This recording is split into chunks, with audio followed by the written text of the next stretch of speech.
बोलेंगे मस्त बढ़िया चल रहा है, अभी तो त्योहारों का सीजन है, राखी वाखी मना रहे होंगे, 15 अगस्त की तैयारियां कर रहे होंगे। तो भाई उसी के साथ एक और खुशखबरी कि जैसा कि आपको पता ही था कि हम जो है हमारा पिछला वाला चैप्टर जो है पूरा साफ करके आ गए हैं, और आज जो हम शुरू करने वाले हैं चैप्टर नंबर 9 जो कि क्लास 12th का चैप्टर है, और उसका नेम है strategies for enhancement in food production, यानी कि क्या, यानी कि खाद्य उत्पादन में वृद्धि की कार्यनीति। मतलब खाने से रिलेटेड चीजों को हम शुरू करने वाले हैं, जो कि मेरा तो भाई फेवरेट टॉपिक है क्योंकि मैं 1 नंबर की फूडी हूं। अब जो बच्चे इंतजार कर रहे थे कि भाई नया चैप्टर कब शुरू होगा ताकि हम पढ़ाई शुरू करें, जो शुभ मुहूर्त का इंतजार कर रहे थे उनके लिए शुभ मुहूर्त आ चुका है। तो अब इसको डिले ना करें, त्योहारों को एक बार थोड़ा सा साइड पे रख दें, क्योंकि मुझे पता है कि आपका बहुत सारा बैकलॉग हुआ पड़ा है और होगा ही। अगर आप इंतजार करेंगे कि नहीं कल नया चैप्टर शुरू होगा तब से पढ़ूंगा, नहीं 2 महीने बाद नया चैप्टर शुरू होगा तब से पढ़ूंगा, तो बैकलॉग बढ़ता ही जाएगा, ठीक है। और उसके जिम्मेदार सिर्फ आप खुद हैं। फिर आप सॉल्यूशन पूछेंगे मैम हमारा बैकलॉग बहुत बढ़ गया है, क्या करें? तो मैम तो शुरू से ही कह रही हैं कि जो चैप्टर आज चल रहा है वहीं से शुरू कर दो, भले 20% 30% जितना समझ में आ रहा है, इंतजार मत करो, क्योंकि समय की वैल्यू कीजिए, ठीक है। आज की थी ये छोटी छोटी मगर मोटी बातें, यानी कि क्या करना है, हमें समय को वैल्यू देना है, इंतजार नहीं करना है कि कब नया शुरू होगा, ठीक है। उसी के साथ आपको पता है जैसे कि हमें बहुत कुछ करना है, सिलेबस जो है मेरा टारगेट है कि नवंबर तक हम लेकर चलने वाले हैं, तो आपको भी अपनी स्पीड उस तरह से बढ़ानी है, पूरा सब कुछ खत्म करना है। छुट्टियों में, त्योहार में जब क्लास नहीं होती है तब आप इसको लीजिए और अपना बैकलॉग खत्म कीजिए, ठीक है। उसके बाद हमें काफी कुछ काम करने हैं, और ऐसा भी नहीं है कि हम बहुत तेजी से भाग रहे हैं, बिल्कुल आराम आराम से पढ़ रहे हैं हर टॉपिक को। और मैं तो कहती हूँ एनसीईआरटी से तो हम कम से कम 30-40% ज्यादा ही पढ़ रहे हैं, क्योंकि हम ये चाहते हैं कि आपकी जो है बायोलॉजी की नीड तो कम से कम अच्छी, और मुझे 100% यकीन है खुद पर भी आप पर भी कि अगर आप रेगुलर क्लासेस देखेंगे मेरी, और जो बच्चे ऐप से जुड़े हुए हैं वो होमवर्क सॉल्यूशन यानी कि प्रैक्टिस क्वेश्चन वीडियो देख रहे हैं, तो उनका बायो का पेपर बहुत अच्छा जाने वाला है नीट में, इसकी गारंटी मेरी है, ठीक है। क्योंकि आप खुद अगर वो प्रैक्टिस क्वेश्चन करते होंगे तो आपको ये रियलाइज होता होगा कि उसका हम 90% क्लास में कर चुके होते हैं। 1-2 क्वेश्चनों में डिफरेंस होता है जो मैं आपको वहां पे समझा देती हूँ, जो हमारी एनसीईआरटी से थोड़े से अलग होते हैं, ठीक है। चलिए, तो मेरे ख्याल से केमिस्ट्री फिजिक्स का मुझे पता नहीं आप कितनी मेहनत कर रहे हैं, क्या कर रहे हैं, लेकिन बायो का पेपर अगर आपने मेरी ये क्लास और प्रैक्टिस क्वेश्चन अटेंड कर लिए तो आपका पेपर एकदम झक्कास जाने वाला है। और यकीन मानो बायो का पेपर इतना हार्ड आता भी नहीं है, ठीक है। अगर आपने एनसीईआरटी कवर कर लिया है यू कैन मेक इट, ठीक है। चलिए आ जाइए तो चैप्टर की तरफ चलते हैं। जैसा कि मैंने कहा 9th चैप्टर क्लास 12th, उसका आज हम L1 लेने वाले हैं, ठीक है। क्या करना है इस चैप्टर में, थोड़ा सा इंट्रोडक्शन दे देते हैं भाई। चैप्टर फ्लो आपको पता ही है, सबसे पहले हम करने वाले हैं इंट्रो, है ना भाई, स्वागत तो करना ही पड़ेगा, नया चैप्टर शुरू हुआ है, स्वागत नहीं करोगे तो पशुपालन करेंगे। उसके बाद हम देखेंगे पादप प्रजनन, यानी कि पशुओं के बाद भाई प्लांट की भी इज्जत रखनी पड़ेगी। उसके बाद उत्तक संवर्धन जैसी कुछ कहानियां हमारे सामने आएंगी। उसके बाद हम पढ़ेंगे एकल कोशिका प्रोटीन, जो कि बहुत इंपॉर्टेंट है। उसके बाद हम पढ़ने वाले हैं आनुवांशिकी अभियांत्रिकी, यानी कि जेनेटिक इंजीनियरिंग, यानी कि यहाँ भी जेनेटिक आपका पीछा नहीं छोड़ेगी।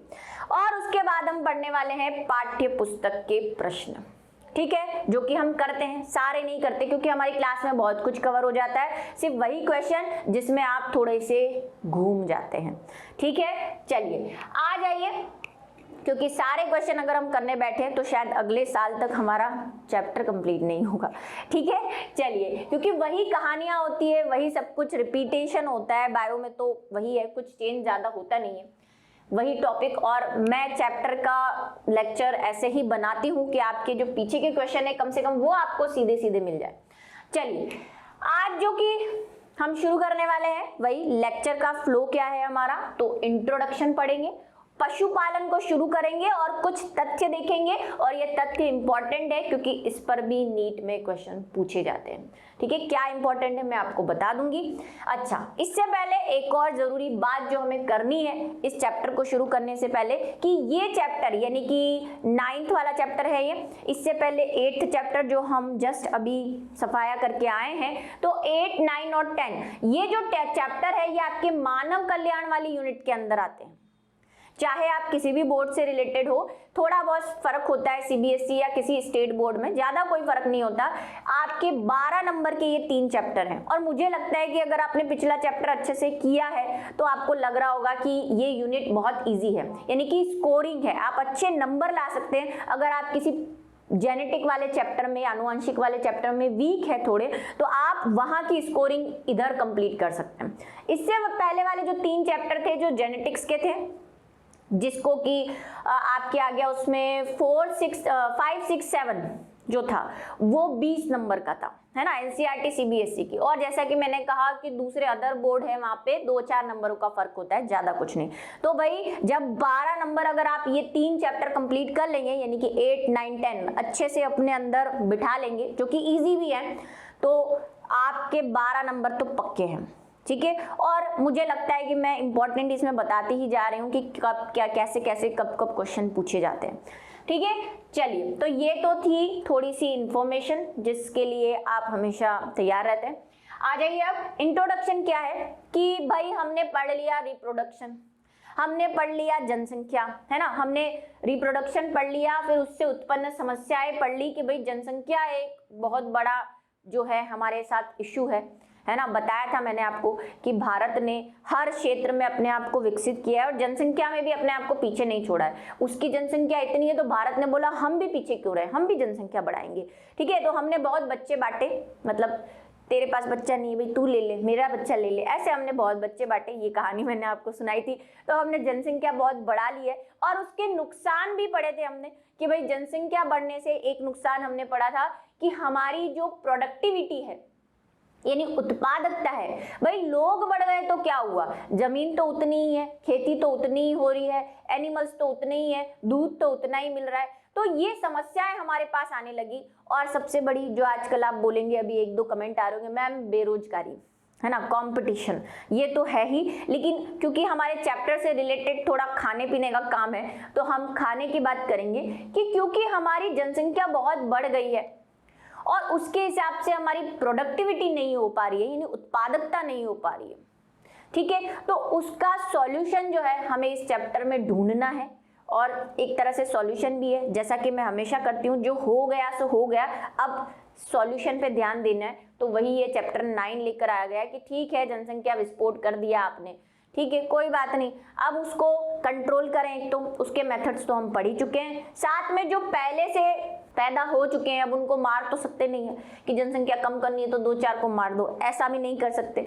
तो अब जो जनसंख्या हमारे पास है उसका जो खाने की फैसिलिटी है, जो दूसरी फैसिलिटी है, उसको कैसे कवर किया जाए, ये जो स्कैर्सिटी हो गई है, जो कमी हो गई है, उसको कैसे भरपाई की जाए, तो हमने उसके लिए कार्य नीतियां बनानी है। ठीक है, क्या करनी है भाई, कार्य नीतियां बनानी है कि कैसे उसको सॉल्व करें, और कुछ बना भी रखी है जो हम इस चैप्टर के अंदर पढ़ेंगे। तो यही है ओवरऑल चैप्टर कि हमें पढ़ना है कि हम कैसे हमारी फूड प्रोडक्टिविटी यानी खाद्य उत्पादन को बढ़ा सकते हैं। अब खाद्य में भाई सब कुछ आ गया, है ना, दूध से लेकर दही, पनीर, गेहूं, मक्का, चावल, सब कुछ आ गया कि उनको कैसे हम बढ़ा सकते हैं, कैसे उनकी प्रोडक्टिविटी को तेज कर सकते हैं। ठीक, चलिए, मानव अपनी आवश्यकताओं की पूर्ति अपने पर्यावरण से करता है, ये तो भाई सच है, आसमान से तो टपकता नहीं है कुछ, पर्यावरण से ही लेना है जो कुछ लेना है।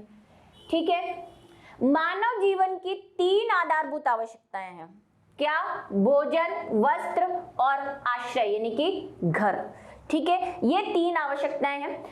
आवश्यकताओं में से भोजन सबसे प्रमुख आवश्यकता है ना, आपको घर नहीं मिलेगा आप रोड पे सो जाओगे, कपड़े नहीं मिलेंगे तो पत्तियां पहन लोगे जैसे आदि मानव पहना करते थे पुराने, है ना, विकास पढ़ के आए, कपड़े खाल पहन लेंगे, जानवरों की खाल पहनना करते थे। लेकिन खाना, भाई उसके बिना तो हम जिंदा रह ही नहीं सकते। आप 10 दिन खाना नहीं खाओगे, 12 दिन नहीं खाओगे, फिर आपका बॉडी जो है वो वीक हो जाएगी, क्योंकि हमें पता है खाना तो हमारी सबसे पहली रिक्वायरमेंट है। ठीक है, तो सबसे प्रमुख रिक्वायरमेंट क्या है? खाना। जनसंख्या वृद्धि के कारण खाद्य आवश्यकताओं को पूरा करने वाले प्राकृतिक संसाधन कम पड़ने लगे। कि हमने रिप्रोडक्शन चैप्टर पढ़ा दिया, उससे हमें रिप्रोडक्शन कैसे होता है ये पता चल गया। फिर हमने बच्चे बांटे, है ना, दुनिया भर में कि लो जनसंख्या बढ़ाते हैं, बच्चे पैदा कर लिए बहुत सारे, ठीक है, जनसंख्या बढ़ा दी धड़ाधड़ धड़ाधड़ धड़ाधड़। और कई लोगों का ऐसा कहना है कि कोरोना में तो बहुत ज्यादा जनसंख्या और बढ़ गई है ना, जितने मरे नहीं उससे ज्यादा तो पैदा हो गए हैं। तो भाई जनसंख्या बढ़ गई तो उससे सबसे ज्यादा इफेक्ट किस पे पड़ा? खाने पे। क्यों? क्योंकि खाने का उत्पादन तो उतना ही हो रहा है। और जैसा कि आजकल का मॉडर्न एज जो है, हम कहते हैं कि आजकल कोई खेती करना नहीं चाहता। आप में से बहुत सारे बच्चे जो हैं जिनके घर में खेती होती होगी वो इस बात से रिलेट करते होंगे कि आप लोग सोचते हैं कि खेती कौन करेगा, हम तो नौकरी करेंगे, हम तो डॉक्टर बनेंगे, इंजीनियर बनेंगे। तो जो भी थोड़ा सा पढ़ लिख जाता है वो थोड़ा सोचता है कि मैं खेती क्यों करूं, क्योंकि हमारी थिंकिंग ऐसी है कि खेती वो करते हैं जिनको पढ़ना लिखना नहीं आता। लेकिन ये गलत है। आप अपनी एजुकेशन का यूज अपनी फार्मिंग में, अपनी खेती में भी कर सकते हैं, और बहुत से बच्चे करते भी है एग्रीकल्चर सब्जेक्ट लेकर, है ना। तो वहां पे भी आप पैसे की अगर बात है तो वहां पे भी पैसा कमा सकते हैं अगर आपने सही टेक्निक्स का यूज किया है। और आजकल तो टेक्निक्स का ही जमाना है कि आप खेती को कैसे सुधार सकते हैं। तो ऐसा होने लग गया कि जनसंख्या बढ़ी, लोग जो है वो अलग अलग जगहों पे जाने लग गए, खेती को छोड़ने लग गए, और कम लिमिटेड लोग ही क्या करने लगे? खेती करने लगे। तो खाद्य तो पदार्थ तो आपके कम उत्पादन हो रहा है, सबने अपने खेत बेच दिए, बिल्डिंग बना दी, फैक्ट्री बना दी, तो भाई खेती कहाँ करेंगे? आसमान में थोड़ी ना करेंगे। घर बना दिए, जनसंख्या बढ़ी तो घर बने तो भाई खेत बेचेंगे, उसी पे घर बनाएंगे। कई लोग खेत बेच देते हैं, कॉलोनी बना देते हैं वहां पे, है ना। हमारे आसपास जो है काफी खेत ही था एक, और खेत में बहुत सारे मोर रहा करते थे। जैसे मैंने पहले भी कई बार कहा है कि मैं सुबह जब वो योगा करती हूँ तो मुझे मोर की आवाजें सुनाई देती है, और दिन भर रात को 4 बजे से चालू हो जाता है, पीऊ पीऊ करता रहता है वो, ठीक है। तो वही ये जो है, अब क्या हुआ, वहां पे कॉलोनी कट गई, घर बन गए, पेड़ कट गया, तो मोर दिन ब दिन कम होने लगे। और मोर तो ठीक है, वहां जो खेती होती थी, जो अनाज उगता था वो भी नहीं उग रहा, छत पे तो उगाएंगे नहीं अनाज, है ना, ठीक है। तो अनाज उगना कम हो गया, मतलब खाद्य तो कम हो रहा है और जनसंख्या बढ़े जा रही है। लोग भी आते हैं बाहर से, कई लोग, जैसे आप फॉरेन जाते हैं पढ़ने से, फॉरेन से भी लोग यहाँ आते हैं, आसपास के स्टेट से भी लोग आते हैं। तो ये माइग्रेशन जैसी चीजों की वजह से, जनसंख्या वृद्धि की वजह से हमारी खाद्य की जो आवश्यकताएं हैं वो बढ़ने लगी। लेकिन ठीक है, क्या कम पड़ने लगे? हमारे प्राकृतिक संसाधन, मतलब जिससे हम खेती है, पानी है, जो नेचुरली उगता था पहले, या नेचुरली जो गायें दूध देती थी, उनकी प्रोडक्टिविटी में कमी आने लगी। इस कारण मानव को खाद्य उत्पादन बढ़ाने के लिए नई कार्य नीतियां अपनाने की आवश्यकता हुई, और इन्हीं कार्य नीतियों का निपटारा जो है हम इस चैप्टर में करने वाले हैं। चलिए, भविष्य में बढ़ती हुई, भाई हम अभी रुके ही कहाँ हैं, अभी तो हम जागरूकता पैदा कर तो रहे हैं, जनसंख्या कम करो, जनसंख्या कम करो, है ना, नारे तो लगा रहे हैं। देखो अब कितना असर होता है। जनसंख्या को खाद्य आपूर्ति करने के लिए विभिन्न नई तकनीकों, जैसे खाद्य उत्तक संवर्धन। क्या है ये खाद्य उत्तक संवर्धन? जैसा कि हमने चैप्टर फ्लो में पढ़ा, हम इसको थोड़ा सा डिटेल में जरूर पढ़ेंगे, लेकिन मैं आपको थोड़ा सा यहाँ पे आपकी जो क्यूरियोसिटी है उसको कम कर देती हूँ कि उत्तक को हम क्या करते हैं। उत्तक मतलब कोशिकाओं का समूह। हम उत्तक को क्या करते हैं, लैब के अंदर कोई भी उत्तक है जिससे हमें कोई चीज मिल रही है, मान लो ये ऐसी सेल का एक टिश्यू है, उत्तक है, जिससे हमें बहुत सारा प्रोटीन मिल रहा है, तो हम क्या करेंगे, इसको लैब में, इसको कल्चर मीडियम में, यानी कि संवर्धन माध्यम पहले भी मैंने बताया, एक ऐसा माध्यम जिसमें वो सारी रिक्वायरमेंट, वो सारे पोषक तत्व मौजूद हो जो इस सेल के लिए जरूरी है वृद्धि के लिए, तो उसको हम संवर्धन माध्यम कहते हैं। तो संवर्धन माध्यम में हम उत्तक की वृद्धि करवाते हैं, तो भाई ये बढ़ेगा। नेचुरली जितनी जल्दी ये बढ़ता है उससे भी तेज स्पीड से ये बढ़ेगा, और बढ़ेगा तो हमें उतना ही मात्रा में प्रोटीन या जो भी इससे निकल रहा है केमिकल या दवाई या जो भी वो हमें मिलेगा। तो ऊतक संवर्धन एक ऐसी विधि है जिसका हम उपयोग करेंगे।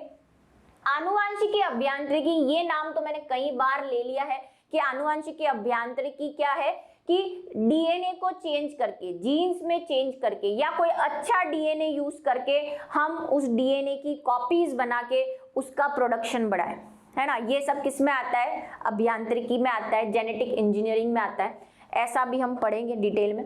आदि का उपयोग व्यापक पैमाने पर करना होगा, मतलब छोटे मोटे तौर पर ना चलेगा, हमको क्या चाहिए? व्यापक, लार्ज स्केल पे करना पड़ेगा, ठीक है।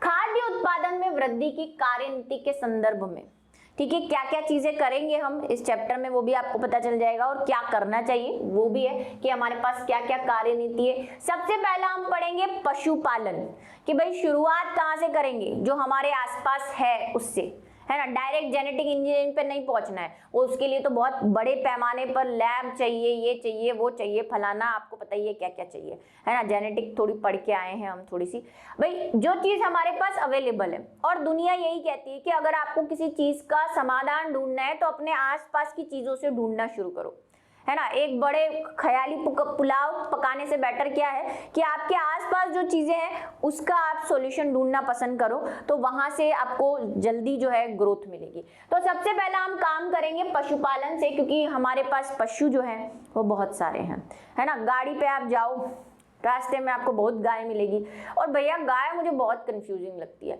मतलब मैं सोचती हूँ कि उसके पास से जाऊं तो वो मुंह तो इधर करके खड़ी रहेगी, उसको जैसे कि पता चल जाता है कि प्रिया मैम आ रही है, वो डट ऐसे कर लेगी, मतलब कि पता ही नहीं चलता कि किधर से जाना है, वो कंफ्यूज इतनी रहती है, खड़ी रहेगी आराम से, घंटों कुछ नहीं लाएगी, और जैसे ही आप जाओगे आपकी पूंछ हिला के आपको पटाख करके मारेगी, है ना। तो ये गायों का बहुत कंफ्यूजिंग होता है, कभी भी टर्न हो जाती है वो, इसलिए मैं गायों से दूर ही रहकर चलती हूँ। डर नहीं लगता है मुझे, लेकिन उनका जो ये रिएक्शन है वो मेरे समझ में कम आता है, कभी भी टर्न हो जाती है, बहुत कंफ्यूजिंग है वो, ठीक है। तो वो क्या है, हमें क्या शुरू करना है? पशुपालन की। ये जो हमारे पास पशु हैं, अब वो गाय नहीं भाई, भैंस, जो भी है पशु है, कुत्ता है, बिल्ली है, जिनसे हम कुछ ले सकते हैं, है ना। सारे पशु नहीं, जिनसे हम कुछ उगा सकते हैं, कुछ ले सकते हैं, किसी को हेल्प में ले सकते हैं, तो ऐसे को हम क्या बोलते हैं?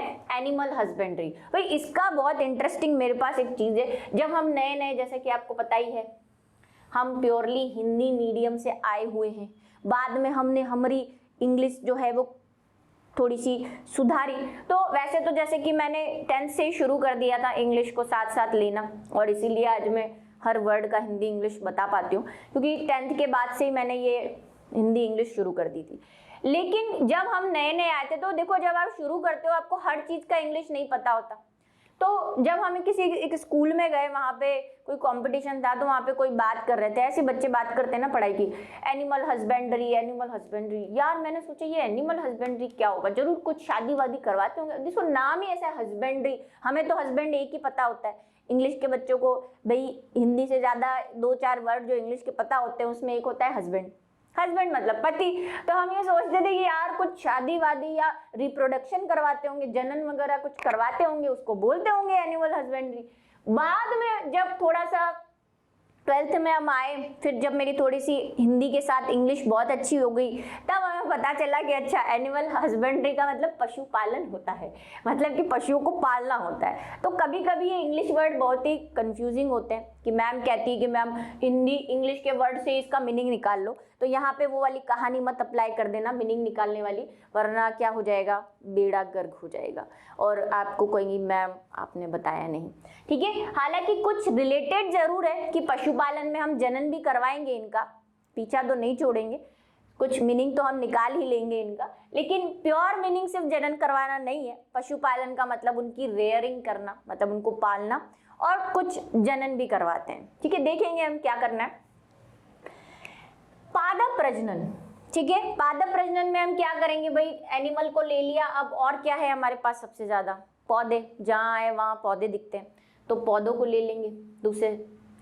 फिर हम बात करेंगे एकल कोशिका प्रोटीन, और ये सबसे इंपॉर्टेंट है, स्टार अभी से लगा लो इसे, क्या है एकल कोशिका प्रोटीन या सिंगल सेल प्रोटीन, जिसको हम कहते हैं कि हमारे पास जो एल्गी है, जो बैक्टीरिया है, बहुत सारी ऐसी एल्गी या कवक है जिससे हमें मैक्सिमम मात्रा में प्रोटीन मिलती है। और नॉर्मली अगर आप देखें तो हमें दूध या दालों से प्रोटीन मिलती है, लेकिन बैक्टीरिया जिसे हम बहुत हानिकारक मानते हैं, अगर उनसे भी हमें प्रोटीन मिलती है तो हम उस सेल को, क्योंकि ये सब क्या है, एल्गी अगर आप बोले तो यूनिसेल्यूलर होती है ना, कवक जो है वो वैसे तो बहुकोशिकीय होती है, लेकिन कई जैसे ईस्ट है वो यूनिसेल्यूलर है, एक कोशिकीय। पता है या नहीं आपको कि कवक का एक एक्सेप्शन है ईस्ट, जो कि एक कोशिकीय है। आज की छोटी छोटी मगर मोटी बातें। उसके बाद हमारे पास कुछ बैक्टीरिया ऐसे हैं जिनकी मदद, क्योंकि वो भी एक सेल से ही बने होते हैं, तो उनकी मदद से हम प्रोटीन का निर्माण करते हैं। और एल्गी जो है वो अपने आप में प्रोटीन का एक बहुत बड़ा स्रोत है। जैसे हम कई एल्गी क्लोरेला खाते हैं, हम तो नहीं खाते, हम तो भाई पिज्जा बर्गर से ही ऊपर नहीं उठे। फॉरेन में लोग जो है वो सैलेड की फॉर्म में कई एल्गीज को खाते हैं, तो भाई वो एक सेल है और उसमें प्रोटीन का भरपूर स्रोत है, तो हम कह सकते हैं कि वो सिंगल सेल प्रोटीन है। उसके बाद बैक्टीरिया का भी हम यूज करते हैं उस प्रोटीन को बढ़ाने के लिए, पढ़ेंगे ये सारा प्रोसेस है ना, तो उसमें जो है उसे हम सिंगल सेल प्रोटीन कहते हैं। थोड़ी सी क्यूरियोसिटी आपकी कम करने के लिए बता रही हूँ, बाकी डिटेल तो पढ़नी है हमें। उसके बाद है उत्तक संवर्धन, जो कि मैंने आपको अभी समझाया, यानी कि टिश्यू कल्चर की जब हम बात करेंगे कि कैसे हम टिश्यू कल्चर का यूज करके विभिन्न आयामों की जानकारी होना आवश्यक है। यानी कार्यनीति में हम देखेंगे कि टिश्यू कल्चर होता कैसे है, आपको इन्फॉर्मेशन देंगे। प्लस यहाँ पे इसके कई सेमिनार्स भी लगते हैं, है ना, जो लोग एग्रीकल्चर पे वही टेक्नोलॉजी पे काम कर रहे हैं वो इस वे में बहुत काम करते हैं टिश्यू कल्चर में, ठीक है, रिसर्च वगैरह करते हैं, तो उसके आयामों को देखेंगे कार्यनीति में। अब बात करते हैं सबसे पहला पॉइंट, जो कि है हमारा पशुपालन, यानी कि एनिमल हस्बेंड्री। ठीक है, क्या है पशुपालन? तो आपके नजरिए में नाम से आपको लग रहा होगा कि पशुओं को पालना जो है वो पशुपालन है, लेकिन जैसा कि मैंने कहा इसके इंग्लिश वाले का मीनिंग भी हमें लेकर आना है। पालना तो सही है, लेकिन उनका हमें जनन भी करवाना है, भाई उनकी जनसंख्या में भी वृद्धि करनी है, क्योंकि भाई पशु है लिमिटेड जो है वो कम होते जा रहे हैं। गाय जो है आपको देखा होगा आपने, अगर आप के घरों में गाय या भैंस है तो भाई उसका एक जो पीरियड है ना, प्रेगनेंसी पीरियड है, वो बहुत कम होता है। ठीक है, गाय जो है अपने जीवन काल में मुझे मुश्किल से लगता है 2 या 3 बच्चों को जन्म दे पाती होगी अपने जीवन काल में, और वो भी सक्सेसफुली हुआ तो, वरना उसकी क्या हो जाती है, डेथ हो जाती है। तो अगर पूरे जीवन काल में 2 या 3 बच्चे दे रही है और उसमें भी वो नहीं सक्सेसफुल है, तो आप समझ सकते हैं कि गायों या भैंसों की या जितने भी पशु हैं उनका जो गैस्ट्रिक पीरियड होता है, यानी कि प्रेगनेंसी पीरियड होता है, बहुत लंबा होता है, और अगर हम उनके ऊपर डिपेंड करेंगे तो फिर हम उनकी संख्या को बढ़ा नहीं पाएंगे, तो वहां पे भी हम कृत्रिम जनन और इन सब का सहारा लेंगे। तो भाई पालना तो है ही, लेकिन ऐसे नहीं पालना कि भाई दूध निकाला छोड़ दिया, अच्छा चर के आ जा, कहीं भी कुछ भी खा ले, प्लास्टिक खा ले, बैग खा ले, है ना, उससे क्या होगा, नुकसान आप ही को है और किसी को नहीं है। गाय को जो हो रहा है वो तो हो रहा है, लेकिन फिर जब आप उसका दूध निकालते हैं और लोगों को बेचते हैं या पिलाते हैं या खुद पीते हैं, तो वो प्लास्टिक का मटेरियल जो उसने खाया है भाई उसी से तो दूध बनना है, जो खाएंगे वही तो निकलेगा। ठीक है, तो वो प्लास्टिक इनडायरेक्ट वे में दूध में भी आता है, उसके कुछ साइड इफेक्ट के साथ। ठीक, चलिए, तो आपको क्या करना है, भाई पशुपालन की परिभाषा देख लीजिए। 2 परिभाषाएं मैं आपको बताऊंगी, जैसे जिसकी श्रद्धा, जो जिसको याद रहे वैसे याद कर सकते हैं। विज्ञान की वह शाखा जिसके अंतर्गत पशु प्रजनन, उनका ग्राम्यम का मतलब डोमेस्टिक, ठीक है, डोमेस्टिक का मतलब जो आप कहते हैं कि पालतू पशु जो होते हैं हमारे, डोमेस्टिक एनिमल मतलब पालतू पशु, जिनको हम पालते हैं किसी ना किसी लालच की वजह से, लालच ही कहूंगी मैं, दूध की वजह से, दही की वजह से, वरना तो आप किसी को ना पालो। ठीक है, इतने, जैसे कि मैं हमेशा कहती हूँ कि ये दो पैरों वाला जानवर है दुनिया में, ये सबसे खतरनाक है। ठीक है, एवं देखभाल का व्यवस्थित अध्ययन किया जाता है। ये उनको पालते हैं यानी कि उनका प्रजनन करवाते हैं, उनका ग्राम्यम यानी कि उनको क्या करते हैं, डेमोस्टिफिकेशन करते हैं, उनको अच्छे से देखभाल करते हैं, व्यवस्थित करते हैं, उनको रहने खाने सबकी सुविधाएं देते हैं। उससे क्या होता है, वो क्या कहलाती है, विज्ञान की शाखा क्या कहलाती है, पशुपालन।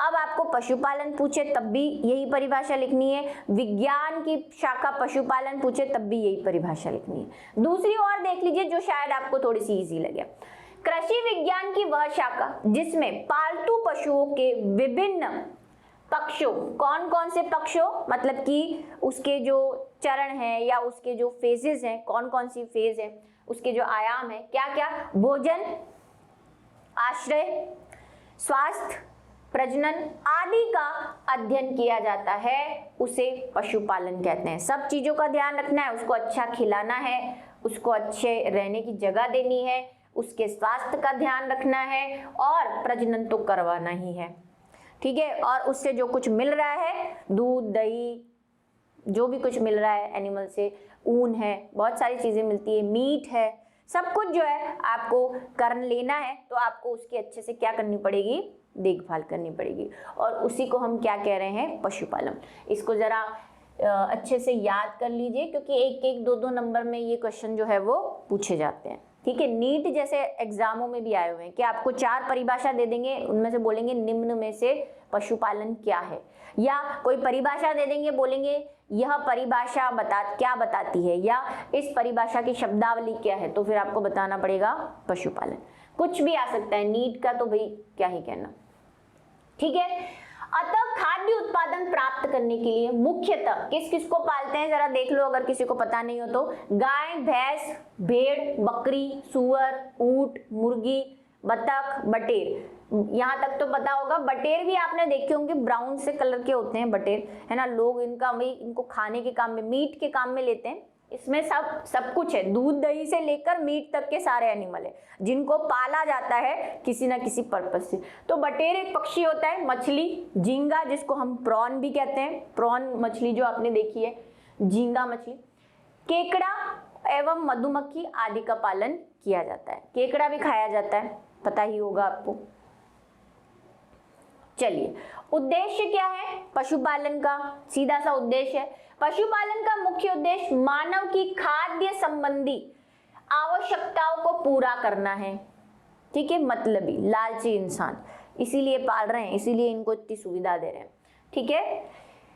पशुपालन से हमें दूध, दही, मक्खन, घी, खोया तो समझते हैं आप, खोया ये खोया पाया वाला खोया नहीं है, ये है मावा जिससे मिठाई बनती है, ठीक है। पनीर, मांस, अंडे, शहद आदि खाद्य पदार्थ प्राप्त होते हैं, ये तो पता ही होगा आपको, है ना, 1 नंबर के फूडी हम हैं। इन खाद्य पदार्थों में प्रोटीन, क्या मिलता है इन खाद्य पदार्थों से, बोलेंगे क्यों चाहिए, तो हम पढ़े हुए हैं, बचपन से हमें सिखाया गया है, शरीर को चलाने के लिए एनर्जी की जरूरत होती है, एनर्जी के लिए भोजन की जरूरत होती है, और भोजन में हमें कुछ आवश्यक तत्व मिलते हैं जिसे हम प्रोटीन, कार्बोहाइड्रेट, वसा, विटामिन और खनिज लवण, बचपन से रटवाते आ रहे हैं, हमें वही यहाँ पे लिखना है, चेपना है। यहाँ पे इन खाद्य पदार्थों में प्रोटीन, वसा, कार्बोहाइड्रेट, विटामिन, खनिज लवण आदि पाए जाते हैं जो हमारे शरीर की स्वस्थ वृद्धि के लिए आवश्यक है ना पंडित जी। चलिए, हो गया। वैसे इजी है ये चैप्टर, मुझे नहीं लगता इसमें आपको कोई दिक्कत आएगी, बस ऐसा मैं चाहती हूँ, जैसा कि मैंने पिछले चैप्टर में भी कहा था, क्योंकि ये चैप्टर इजी है तो आप इसको ऐसे पढ़ो ध्यान से, है ना, कि क्लास में पढ़ने के बाद आपको दोबारा सिर्फ रिवीजन की जरूरत पड़े, दोबारा माथा खपाने की जरूरत नहीं पड़े, मतलब याद हो जाए आज ही क्लास में, ऐसे पढ़ो। अब वो ऐसे कैसे पढ़ सकते हैं, सबसे पहले तो मोबाइल का चैट ऑफ करके, है ना, सबसे बड़ा दुश्मन तो वही है आपका, आधी बार तो आप वहीं लगे रहते हैं। चलिए, तथ्य जो कि बहुत इंपॉर्टेंट है, इसमें से मैं आपको बताऊंगी एनसीईआरटी में कौन से हैं, और कुछ एक्स्ट्रा, जैसे कि बायो उड़ेलने की आदत है मेरी, तो कुछ एक्स्ट्रा जरूर लिए है मैंने। सबसे पहला, ये आपके एनसीईआरटी में है और ये आपको याद भी करना है, जो एनसीईआरटी में है वो मैं बता रही हूँ, और बाकी एक्स्ट्रा है वो भी मैं बता दूंगी। एनसीईआरटी वाले तो भाई रटने ही है, कोई सॉल्यूशन नहीं है। पहला तथ्य हमारे पास ये है कि भारत तथा चीन का कुल पशुधन संपूर्ण विश्व का लगभग 70% से अधिक है। जैसा कि मैंने कहा, आप घर से बाहर निकलो आपको बहुत पशु मिल जाएंगे, है ना। पशु इन द सेंस कैटल, उसमें सब आ गए, है ना, सारे टाइप के, तो भाई सब आपको मिल जाएगा। और भारत और चीन जो है उसमें पूरे विश्व का यानी कि वर्ल्ड का 70% पशु पाए जाते हैं। इतने पशु हैं हमारे पास, ठीक है, बहुत सारे। लेकिन कहानी दुख भरी इस बात से है कि भारत और चीन का कुल फार्म उत्पादन, फार्म का मतलब वही खेती है ना, खेत, जो फार्म से यानी खेती से या पशु से जो चीजें हमें मिलती है, फार्मिंग जिसको हम कहते हैं वही फार्म है। फार्म प्रोडक्शन यानी कि जो हमें मिल रहा है इन पशुओं से, पूरे विश्व का 25% भाग ही है। भाई 70% हमारे गलियों में घूम रहे हैं, लेकिन उसका हम जो यूटिलाइजेशन है यानी कि जो यूज है वो सिर्फ कितना कर पा रहे हैं, 25। क्यों, ऐसा क्यों भाई? जब घूम रहे हैं तो उनका यूज करें, उनको अच्छे काम में ले। लोग भूखे मर रहे हैं, प्रोटीन की कमी, कुपोषण से मर रहे हैं, तो भाई उनको प्रोवाइड करवाया जाए प्रोटीन, कार्बोहाइड्रेट, वसा, ठीक। तो चलिए, ये क्या है, ये दो फैक्ट जो है आपके एनसीईआरटी में दे रखे हैं। और साथ ही इन तथ्यों को इसलिए भी ध्यान में रखना है कि अगर आपसे क्वेश्चन पूछा जाए कि कार्य नीतियों की या खाद्य उत्पादन की कार्य नीतियों की आवश्यकता क्यों है, तो इससे पहले जो हमने कहानी पढ़ी कि भाई जनसंख्या बढ़ रही है, फला फला फला, वो प्लस इन दो फैक्ट को भी आपको लिखना पड़ेगा।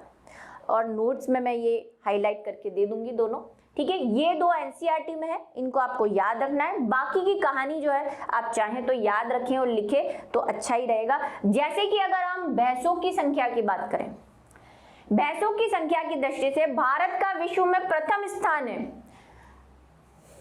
भैंसे ही भैंसे, बहुत भैंसे। इस पे मुझे एक कहानी याद आ गई, सुनाती हूँ आपको।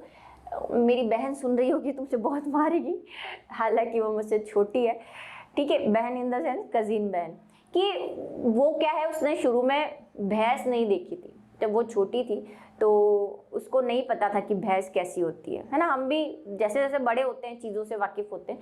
वो होगी 4-5 साल की होगी, तो उसने भैंस कभी नहीं, गाय तो देखी थी। भैंस जनरली आपको रास्तों पे नहीं मिलती है ना, शहर में तो बिल्कुल नहीं मिलती, गाय मैक्सिमम दिख जाती है, तो उसको भैंस नहीं दिखती। तो मेरे एक मामा है, मामूसा है मेरे, वो क्या करते थे, उसको कहते कि यार तू तो भैंस जैसी दिखती है। तो उसको ऐसे लगता था कि हाँ कोई भैंस, मतलब लोग तारीफ करेंगे तो आपको क्या लगेगा कि कोई अच्छा दिखने वाली चीज होगी जिसलिए मेरी तारीफ करें। तो वो बड़ा खुश होती थी, शुरू 1-2 साल तक वो बड़ा खुश होती थी। अरे है ना, विक्कू मामा जो है मुझे भैंस कहते हैं, तो भैंस जैसी दिखती है ये कहते, बड़ा खुश होती थी। फिर जब हम एक बार बस से जा रहे थे तो हमने उसे दिखाया कि जो है देखिए भैंस ऐसी दिखती है, तब से उसका चिढ़ना शुरू हुआ है। और आज भी वो बड़ी हो गई, अब तो उसकी शादी होने वाली है, लेकिन फिर भी आज हम उसे चिढ़ाते हैं, मतलब मेरे मामू साहब उसे चिढ़ाते हैं कि बबली भैंस देखी है या नहीं, ठीक है। तो ये कहानियां हैं, याद आ जाता है जब भी मैं भैंस वर्ड पढ़ती हूँ उसकी बातें, कि भाई वो बड़ा खुश होती थी और मतलब एक्सप्रेशन उसके देखने लायक होते थे। गो पशु व बकरियों की संख्या की दृष्टि से भारत का विश्व में स्थान द्वितीय है। लो भाई, गायों के मामलों में और बकरियों के मामले में भी हम पीछे ना है, सेकंड, ठीक। उसके बाद भेड़ों की संख्या की दृष्टि से भारत का विश्व में तृतीय स्थान है। और देख लो, दुग्ध उत्पादन में भारत का विश्व में प्रथम स्थान है। मतलब सबसे ज्यादा दूध जो है अगर कहीं बनता है या निकलता है तो वो कहां से निकलता है, भारत से, ठीक है। लेकिन बाकी चीजों में दूध तो हो गया, लेकिन ओवरऑल जो प्रोडक्टिविटी है जैसे कि हमने कहा सिर्फ हम 25% दे पा रहे हैं, जबकि सब में पहले दूसरे तीसरे नंबर पे है। संख्या तो हमारी पास फर्स्ट सेकंड थर्ड वाली है, और जब प्रोडक्टिविटी की बात आती है तो दूध को छोड़ दें तो भाई 25%। बहुत नाइंसाफी है, बहुत नाइंसाफी, कलयुग, घोर कलयुग, ठीक है। तो ये कहानी है और इसी को हमें सुधारना है और इसके लिए हमें कार्य नीतियों की आवश्यकता है, ठीक है। अगर क्वेश्चन आ जाए कि कार्य नीतियां क्यों जरूरी है। अंडे की बात करें, अगर अंडे व मछलियां उत्पादन में भारत का विश्व में तृतीय स्थान है। ये कुछ फैक्ट है जो चाहें तो आप याद करें, एनसीईआरटी वाले मैंने आपको बता दिए, बाकी आप याद करके लिखें तो बढ़िया है, नहीं तो वही जैसी जिसकी श्रद्धा। ठीक है, चलिए, श्रद्धा के अनुसार दान और श्रद्धा के अनुसार याद भी किया जाता है। ताजा मछली में भारत का विश्व में दूसरा स्थान है। ताजा फ्रेश मछली है ना, स्टोरेज तो बेचते ही है, आजकल तो वैसे भी पैकिंग का जमाना है, तो आप जो फ्रोजन फिश लाते हैं, हम तो इतना नहीं आदी हैं, लेकिन जो बड़ी बड़ी सिटीज में रहते हैं है ना, बॉम्बे, दिल्ली, वहाँ पे फ्रोजन फिश भी मिलती है। तो हमें क्या करना है, इन सब का सॉल्यूशन ढूंढना है, हमें प्रोडक्टिविटी को बढ़ाना है ताकि हमारी जो बेसिक आवश्यकताएं हैं खाने से रिलेटेड वो पूरी हो सके। और सीन तो आप देख ही रहे हैं पीछे का कि पीपीटी जो है, मैं एक्वेरियम में आ ही गई हूँ, तो एक्वेरियम में आए हैं तो भाई सब करेंगे, पशुपालन में से लेकर मधुमक्खी और मछलियों का पालन भी करेंगे और इस चैप्टर को अच्छे से पढ़ेंगे। तो आज का ये जो चैप्टर था लेक्चर वो यहीं पे ख़त्म होता है और मिलेंगे अगले वीडियो में नेक्स्ट टॉपिक के साथ।